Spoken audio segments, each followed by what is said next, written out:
Ciao, sono Alice e oggi parliamo di drammi cinesi. Oggi parliamo di un dramma cinese del 2024 che si intitola Everyone Loves Me.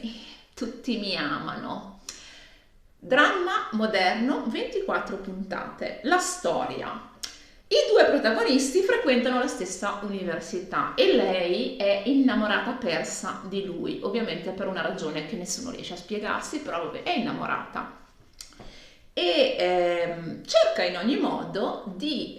attirare la sua attenzione anche comportandosi in una maniera che è al di fuori della sua personalità, perché lei ama i videogiochi, è una abbastanza pratica, anche molto, a volte sembra quasi un po' drastica nel suo modo di trattare le persone. E invece quando è con lui cerca di fare un po' la damigella in difficoltà, non so, questo stereotipo di, come dire, gatta morta che non le appartiene. Questo perché? Perché sta seguendo i consigli di un amico conosciuto online con cui ha formato, cioè si è formato questo gruppo di gioco che le dà delle dritte, non sapendo che però questo tizio in realtà è innamorato di lei e quindi le sta consigliando di comportarsi in questo modo perché così, siccome a lui non piacciono quelle che fanno, che si comportano appunto da gatte morte, spera che lei fallisca nel suo tentativo di abbordare la sua cotta. Non sapendo che la sua cotta non è altro che lui stesso nella realtà, perché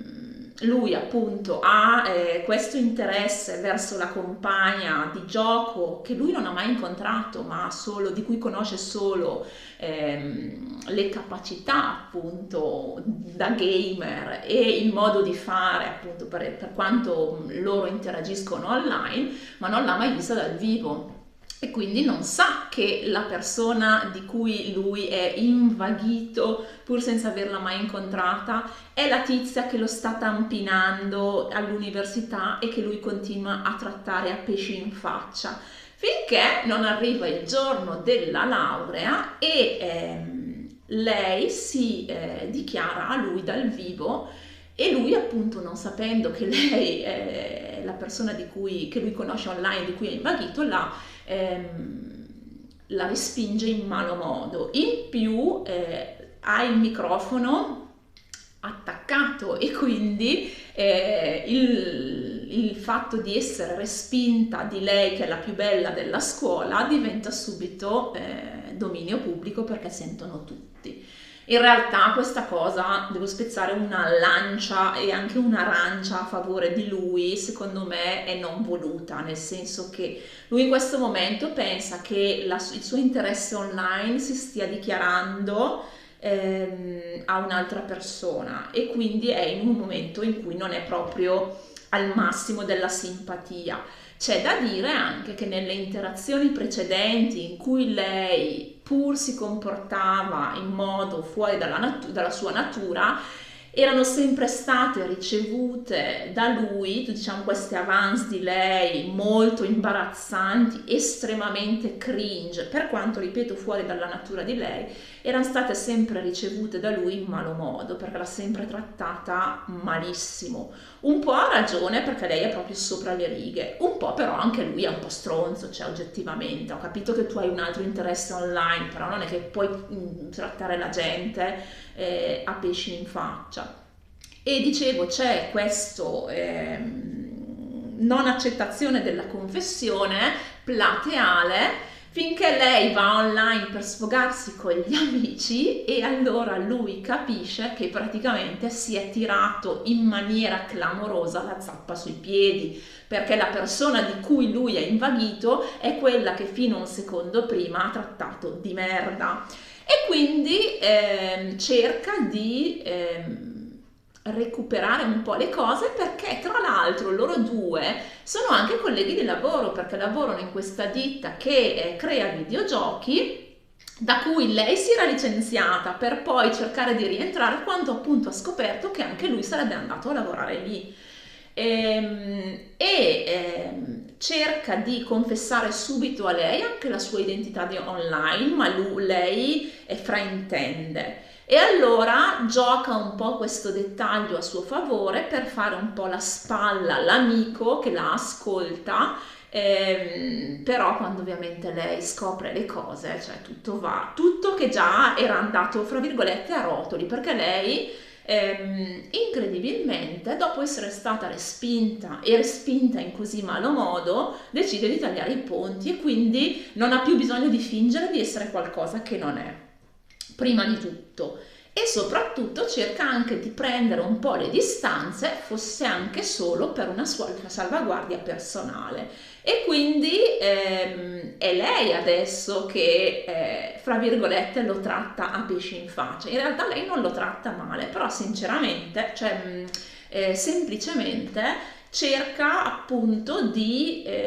non, se prima andava sempre a cercare le sue attenzioni, adesso non lo fa, e in più rifugge anche quelle circostanze in cui i due dovrebbero essere appaiati per lavoro. Questo, ripeto, è una cosa, è la ragione per cui io ho guardato questo dramma, perché ho visto appunto lei che finalmente ha una reazione normale, perché nel momento in cui viene respinta non è che raddoppia, rincara la dose di attenzioni dimostrando di non aver capito una cippa, anzi, cioè, si ritira un attimino nei suoi appartamenti, nel suo territorio, per cercare di superare la delusione, che è una reazione sana a un rifiuto, perché non è colpa di lui se non gli piaci, cioè la gente purtroppo ha i suoi gusti e se tu non rientri nei loro gusti non è colpa né tua ma neanche sua. Però adesso si è innescato il gioco contrario, ovvero che è lui che cerca in ogni modo di attirare le sue attenzioni, finché appunto lei scopre della sua identità online e non è per nulla contenta, però nel frattempo hanno iniziato a collaborare a questo gioco di cui lui è un po' il capoprogetto. E lei è una disegnatrice e quindi sta disegnando dei personaggi, tra cui uno dei personaggi principali che ci sono appunto all'interno di questo gioco. Lui, diciamo che a un certo punto inizia a manifestare le attenzioni a lei, però allora lei scopre, anzi, lui scopre che lei nella realtà corrisponde al suo interesse virtuale alla puntata 8. Ci sono 2 puntate di gelo di lei verso di lui e poi lui inizia a trattarla bene, manipolando un po' anche la realtà, che è quella cosa che a me ha fatto proprio andare in bestia, perché tiene lontano le altre persone che hanno un interesse verso di lei. A un certo punto arriva la madre di lei e lui fa lo splendido. C'è un tizio, uno stalker, che la prende di mira e quando vanno a fare la denuncia e lui la accompagna, perché nel frattempo è anche sul vicino di casa, e fino a qua ci può anche stare, c'è una collaborazione fra vicinato al di là dei secondi fini. Il poliziotto pensa che loro due siano una coppia e quindi sgrida lui, perché dice: lei, tu sei il suo fidanzato, quindi devi un attimino stare anche un po' attento alla sua incolumità. Lei dice di no, lui invece dice di sì e il poliziotto ovviamente crede a lui, e questa scenetta mi è rimasta proprio di traverso come una lisca di pesce, perché vogliono far passare per comica una situazione in cui per l'ennesima volta il personaggio femminile che sta dicendo la verità non viene creduto, e non c'è un cazzo da ridere oggettivamente, scusate, proprio la franchezza così. Non è una situazione nuova, si è palesata in altri drammi, però in altri drammi c'era sempre, o perlomeno a me è parso, che ci fosse l'indignazione del personaggio femminile e comunque il voler far capire che questa situazione non era del tutto giusta, non era del tutto innocua. Invece no, qua proprio è dipinta come un siparietto comico, quando di comico non ha assolutamente nulla, perché Posso capire, perché ripeto, cioè poi io non so, sono una che veramente si fa le seghe mentali a 360 gradi, quindi cerco sempre di valutare i pro e i contro delle varie parti in gioco.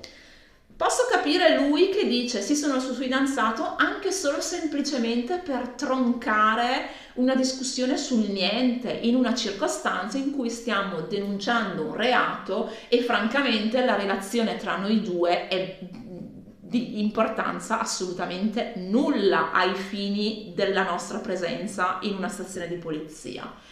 Dall'altra, vabbè, lui ovviamente gli fa piacere perché proprio si vede che gli si gonfia il petto come un gallo cedrone quando il poliziotto lo scambia per il fidanzato di lei. Però è proprio una tronfiaggine mal riposta in una situazione in cui lei comunque è l'elemento vulnerabile perché è stata appunto presa di mira da uno stalker che poi si rivela essere la guardia del palazzo dove entrambi vivono e che riescono poi congiuntamente a smascherare. Niente, dicevo, lui ha questo interesse verso di lei fin da subito, però da quando appunto lei scopre, lui scopre prima lui scopre l'identità di lei, poi lei scopre l'identità di lui e inizia a trattarla in maniera palesemente diversa, cioè lui arriva alla puntata 19 su 24 a dirle che finalmente sì, lui ha un interesse che va oltre la semplice amicizia o collaborazione professionale, e buongiorno. E nel frattempo quindi c'è questa qua, rimane sempre lì un po' nel buio a chiedersi se si sta facendo lei le seghe mentali o se c'è invece qualcosa di più su cui basare queste seghe mentali, perché lei comunque rimane sempre nella sua corsia, non millanta mai come dire, un diritto di prelazione che non ha. Certo, magari a volte è un po' gelosa di quando lui riceve delle attenzioni femminili, però non lo fa mai in maniera esagerata e soprattutto da pazza, se così vogliamo dire, nel senso che sì, magari a volte è un po' infastidita, però mai in maniera tale da andare ad avere delle reazioni spropositate, vista soprattutto la natura dei loro rapporti, che nel momento in cui si manifesta la gelosia di lei è ancora normale, cioè di amicizia barra collaborazione professionale, non c'è ancora una situazione di coppia che non dico giustificherebbe, però potrebbe spiegare anche il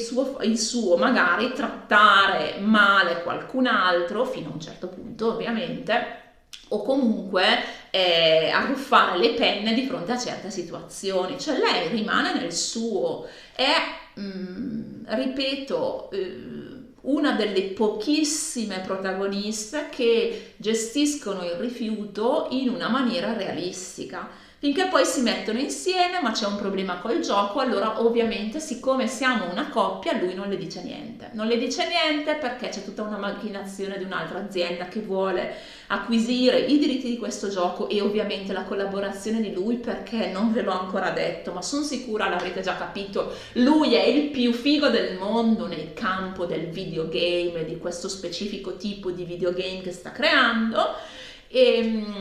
ripeto, siccome l'onestà e la collaborazione è il fondamento della coppia, lui ovviamente non le dice niente e lei giustamente si inalbera perché dice scusami, cioè, fai tutta sta manovra qua per riuscire a mantenere il nostro lavoro e non farti comprare da quest'altra ditta che sai è un po' come dire losca e non mi dici niente, cioè io sono prima di tutto sono la tua ragazza, sono parte del tuo team e tu mi tratti come l'ultima ruota del carro. Però vabbè, ovviamente come si dice, l'arrabbiatura è molto a breve termine e risolvono subito le cose e un anno dopo viene lanciato il gioco e vissero tutti felici e contenti. Allora, le ultime 5 puntate sono state veramente mamma, difficili da vedere, proprio lentissime. Lui come attore a me non piace tantissimo, sono sincera, perché lo trovo prima di tutto poco espressivo, e poi questo tipo, lui è quello in Love che io avevo visto in Love Scenery, che se avete visto la mia recensione sapete che è un dramma che proprio ha scavato le classifiche del mio gradimento. E poi fa sempre la parte, fa sempre la stessa parte. Adesso io non ho visto tutti i drammi che lui ha fatto, però ne ho visti allora 2 interi e un altro tipo a tratti. Fa sempre il super mega genio del gaming, della creazione di videogiochi. Cioè questo qua c'ha 23 anni e è già, cioè, all'apice. Vabbè, dai, anche un po' meno magari. Lei è la stessa attrice di Love Me, Love My Voice e Back from the Brink, che qua mi è piaciuta anche come parte, perché ripeto, cioè, a parte le prime puntate in cui si comporta in una maniera assolutamente cringe, perché veramente c'è l'imbarazzo che esce dallo schermo per il modo esagerato in cui lei si comporta. Dopo comunque è un personaggio che ha la testa sulle spalle, è capace a fare quello che fa, ha diverse caratteristiche e qualità che la rendono un personaggio tridimensionale. Peccato che questa tridimensionalità venga inserita in una storia che è assolutamente ricchissima di cliché, a partire dal personaggio maschile, che è l'uomo alfa, che quindi deve controllare, condurre il gioco in tutto e per tutto. Non possiamo poi risparmiarci la solita madre asiatica che vuole accoppiare la figlia col primo essere vivente di sesso maschile respirante che passa per strada, e che quindi la costringerà ad andare a appuntamenti al buio fondati sul niente. E ovviamente nel momento in cui la figlia protesta o comunque cerca di far ragionare la madre sarà ovviamente sorda, ma si fiderà del primo tizio incontrato per strada, che guarda caso in questo caso è il protagonista, anche se lo conosce da 2 minuti rispetto alla figlia che conosce da 20 anni, perché ovviamente siccome è maschio la sua parola pesa di più, perché come dicevo con una mia amica proprio 2 giorni fa, siccome siamo donne contiamo solo 0,75 e non ha un cazzo a che vedere col femminismo, e scusate di nuovo il termine un po' come dire ruspante. Detto questo, il dramma non è neanche brutto in sé, si lascia vedere. A un certo punto vi dovete un po' tappare il naso proprio sull'overflow, sul strabordamento di cliché che possono risultare fastidiosi. Mi è piaciuta molto di più la coppia secondaria formata dall'amico di lui, che è leale proprio fino allo sfinimento, e questa è una caratteristica positiva, e la segretaria, perché l'amico di lui allora questa coppia ha uno screen time ovviamente molto limitato rispetto alla coppia principale, però comunque riesce a uscire e a catturare l'attenzione della spettatore, perché lui, il personaggio maschile, è quello che un giorno vede la donzella e siccome è bella si fa abbindolare subito, entra in questa relazione, se non che lei però è assolutamente sorda al fatto, e cieca, e a quanto pare anche impervia al fatto che lui abbia un lavoro e che abbia anche una posizione abbastanza rilevante all'interno di questo lavoro, perché lui è un po' il manager che deve coordinare tutto, e quindi lo costringe a darle sempre attenzione, non calcolando assolutamente il fatto che lui abbia anche degli impegni che prescindono dalla vita di coppia.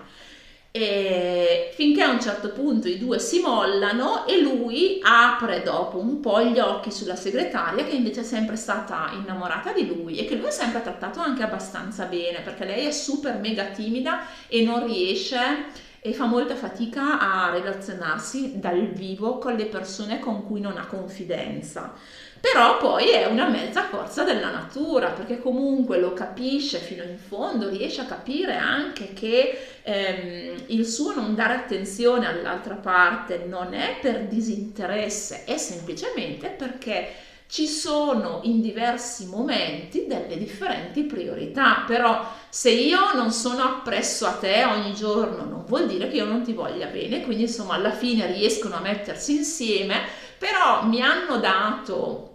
pur nella brevità delle scene a loro dedicate, molta più soddisfazione rispetto alla coppia principale, che purtroppo si infila veramente sempre nello stesso cliché di lui super figo del mondo, magari lei un po' meno, non scarsa come le altre protagoniste, però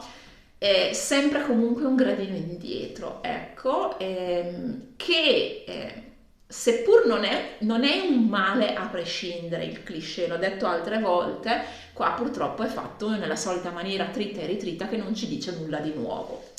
Everyone loves me, but me. No, vabbè, questo ce l'ho aggiunto io. Ditemi se l'avete visto, sono 24 episodi, quindi è una cosa anche abbastanza snella, per fortuna, perché non ci sarebbe stato contenuto da tirare per le lunghe, cioè non ci sarebbe stato contenuto per un numero maggiore rispetto ai 24. Ditemi se l'avete visto e cosa ne pensate. Io direi che per adesso mi posso fermare, vi auguro buona giornata e alla prossima. Ciao!